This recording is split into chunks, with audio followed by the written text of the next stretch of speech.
আমরা যখন সাম্প্রদায়িকতা ও মৌলবাদের বিরুদ্ধে সংগ্রাম করি তখন আমরা দেখতে পাই এখানে মৌলবাদের উত্থান ঘটেছে, এখানে শিশুদেরকে ব্যবহার করা হচ্ছে আন্দোলন সংগ্রামেও। শিশু হত্যা চলছে, নির্যাতন চলছে, গৃহ শ্রমিকদের উপরে নির্যাতন চলছে। খুলনায় যে ঘটনাটা ঘটেছে সেই ঘটনার জন্য দায়ী সেই পুলিশ কর্মীর আমরা সর্বোচ্চ শাস্তি দাবি করছি।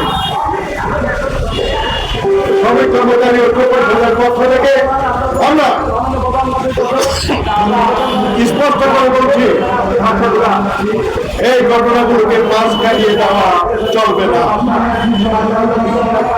যদি বিচারহীনতার সংস্কৃতি চলতে থাকে তাহলে এই সমস্যা বাগারে পরিণত হবে। আমরা এই সমস্ত গৃহশ্রমিকদের উপর নির্যাতন, নিপীড়ন, অত্যাচারের ন্যায্য বিচার দাবি করছি। সবাইকে ধন্যবাদ। দুনিয়ার মজদুর এক হও।